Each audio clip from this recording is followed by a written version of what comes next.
नमस्कार मित्रांनो, जीवनाला नवी दिशा देणाऱ्या भावनांची दुनिया या यूट्यूब चॅनेलमध्ये प्रथमतः सर्वांचे सहर्ष स्वागत करतो. आजच्या व्हिडिओमध्ये आपण पाहणार आहोत शब्दांची खरी ताकद.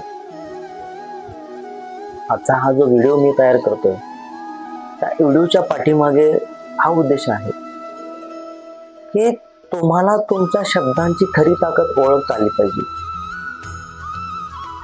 कल्पना करा मित्रांनो की तुमचा एक शब्द समोरच्याचं आयुष्य घडवू शकतो आणि तुमचा एक चुकीचा शब्द समोरच्याचं आयुष्य बिघडवू शकतो. खरी शब्दामध्ये गंमत आहे ना मित्रांनो. तर या व्हिडिओमध्ये आपण तेच पाहणार आहोत, शब्दांची खरी ताकद काय आहे. हा व्हिडिओ शेवटपर्यंत पहा, नक्की समजेल की तुम्हाला शब्दांची ताकद किती आहे आणि ते शब्दांची ताकद ओळखायची कशी. मित्रांनो, आपण छोट्याशा एका गोष्टीमधून पाहूयात. एक गुरु असतात, त्या गुरुकडे अनेक शिष्य शिकण्यासाठी जातात. मग शिकण्यासाठी जात असताना त्या सगळ्या शिष्यामध्ये एक शिष्य असा होता की त्या शिष्याला कठोर बोलण्याची खूप वाईट सवय होती. अगदी त्याला किंचितही राग त्याला सहन होत नव्हता. त्याला तो राग आला की रागाच्या भरामध्ये तो वाईट शब्द बोलून जायचा. तो समोरच्या व्यक्तीचा कुठल्याही प्रकारे विचार करत नव्हता. मग गुरूंना वाटलं की आता याच्यामध्ये बदल कसा घडवायचा आहे, याच्यामध्ये बदल कसा करता येईल मला. मग त्याने त्या शिष्याला बोलवलं आणि त्याला सांगितलं की बाळा, जेव्हा जेव्हा तुला राग येईल आणि तुला समोरच्या व्यक्तीला वाईट बोलण्याची किंवा अपमान करण्याची तुला जेव्हा इच्छा होईल, जेव्हा तुला बोलावंसं वाटेल, तेव्हा तू काय कर की तू या पिशवीमधले, गुरुवर्याने त्याच्याकडे एक पिशवी दिली आणि त्या पिशवीमध्ये जवळजवळ 100 खिळे होते आणि त्याला सांगितलं की तुला जेव्हा राग येईल तेव्हा तू काय करायचंय की एक खिळा घ्यायचंय आणि आपलं जे कुंपण आहे त्या कुंपणावरती तो एक खिळा मारायचा आहे.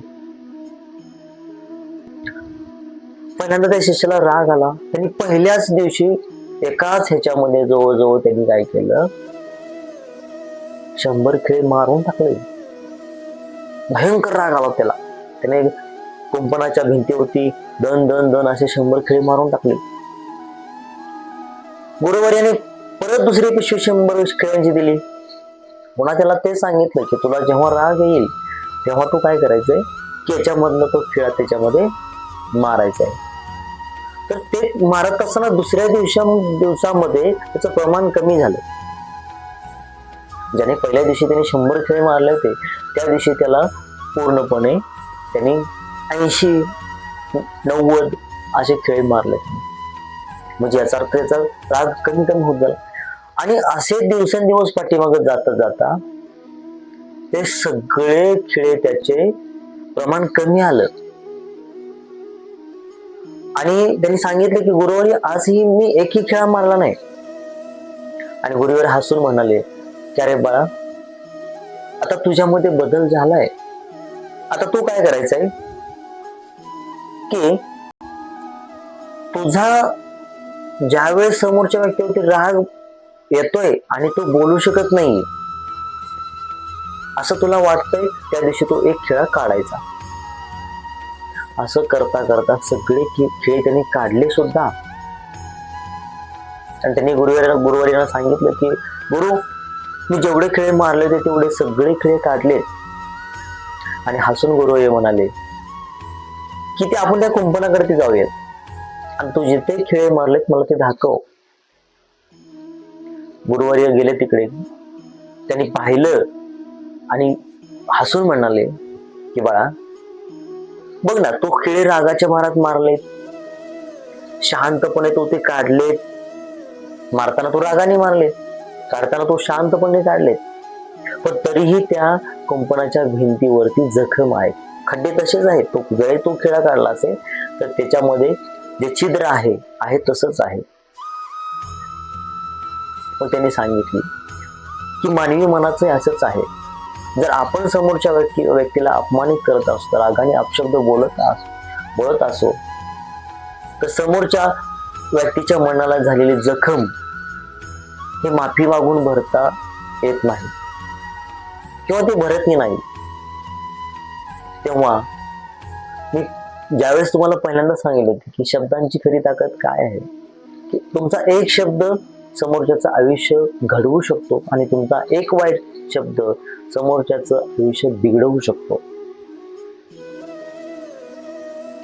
जो माणूस शब्दाने माणसं जिंकतो त्या माणसाला जग जिंकण्यासाठी कुठल्याही शस्त्राची गरज नाही मित्रांनो. तेव्हा तुमच्याकडे ती जे शस्त्र आहे ते चांगल्या शब्दांचं शस्त्र ते नेहमी वापरा.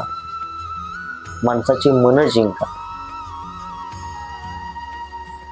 पैशाने माणसं जोडण्यापेक्षा मनाने माणसं जोडा आणि हीच खरी ताकद आहे तुमच्या शब्दामध्ये. धन्यवाद मित्रांनो. अशाच व्हिडिओसाठी माझ्या चॅनेलला सबस्क्राईब करा. पुन्हा भेटूयात नवीन